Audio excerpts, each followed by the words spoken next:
Good morning friends.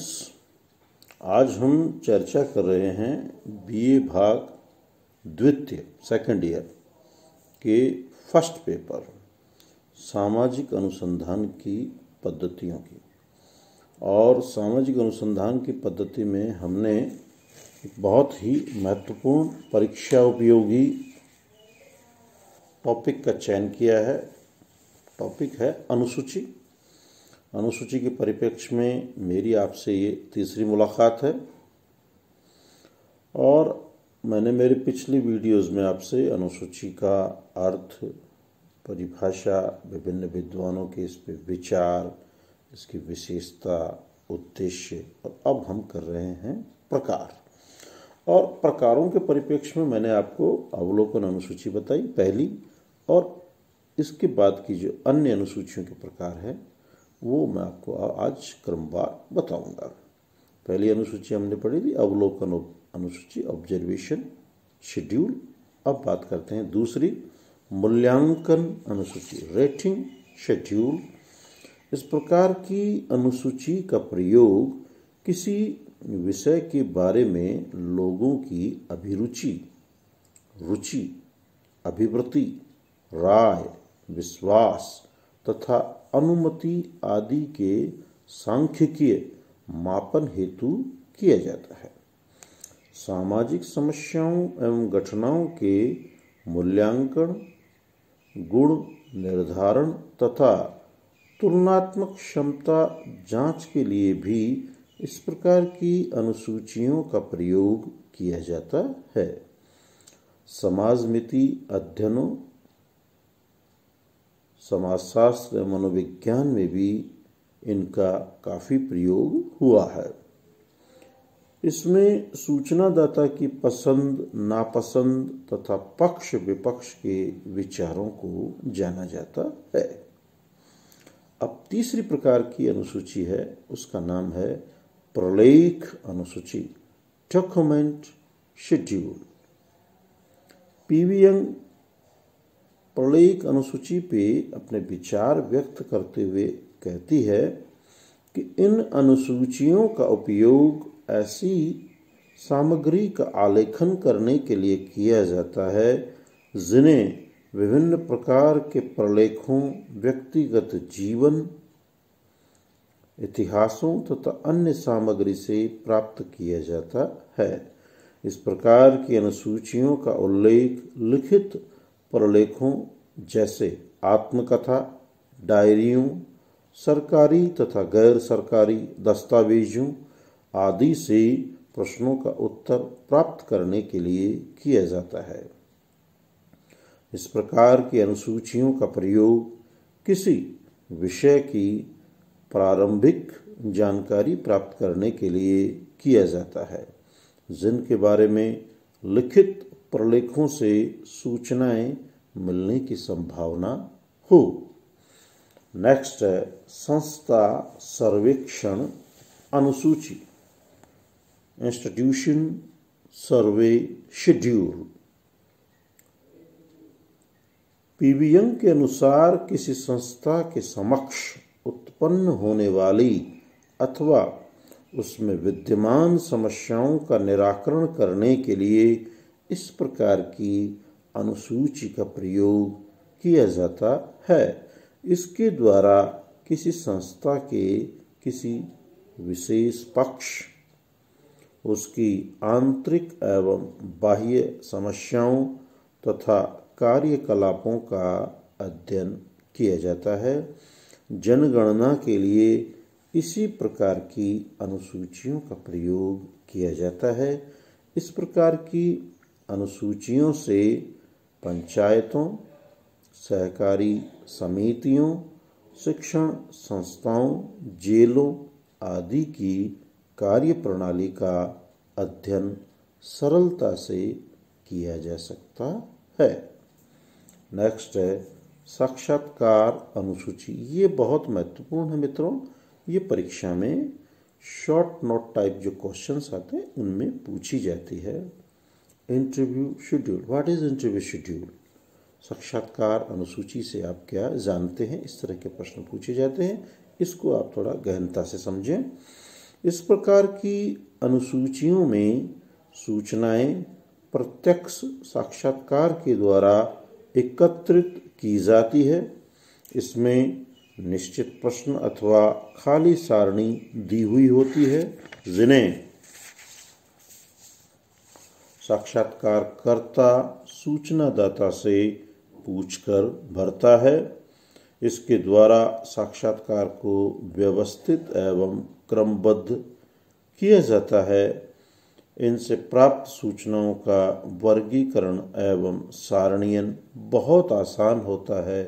सहायक सूचनाओं की प्राप्ति, संग्रहित सामग्री की जांच अथवा अध्ययन के प्रारंभ करने के लिए इस प्रकार की अनुसूचियों का प्रयोग किया जाता है। इस प्रकार की अनुसूची के जो प्रमुख लाभ या प्रकार्य निम्न हैं। इसके द्वारा विश्वसनीय एवं प्रमाणिक सूचनाएं प्राप्त होती है। नेक्स्ट, व्यक्तिगत संपर्क के कारण इसमें अनुसंधानकर्ता सूचनादाता को सूचना देने के लिए प्रेरित करता है। नेक्स्ट है, इसमें प्राप्त सूचनाओं का सत्यापन हो जाता है। नेक्स्ट, कई घटनाओं का अवलोकन द्वारा भी सत्यापन हो जाता है।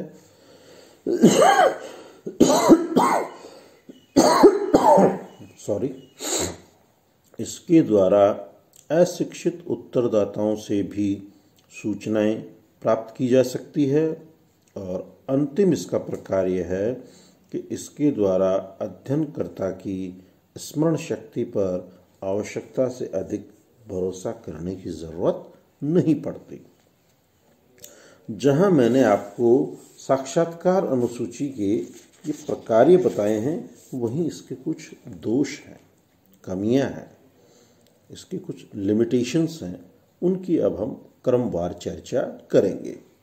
पहली है, इसमें उत्तरदाता से प्रश्नों के उत्तर प्राप्त किए जाते हैं, अतः उसे विचार विमर्श एवं सलाह मशविरा का समय नहीं मिलता। ऐसी स्थिति में कई बार सूचनाएं यथार्थ, विश्वसनीय एवं प्रमाणिक नहीं हो पाती। सूचनाओं को लिखने में अध्ययनकर्ता का पक्षपात आने की संभावना रहती है। और अगली इसकी जो कमी है वो यह है कि अनुसंधानकर्ता सूचनाओं को लिखने एवं प्रश्नों के उत्तरों के निशान लगाने में त्रुटि कर सकता है।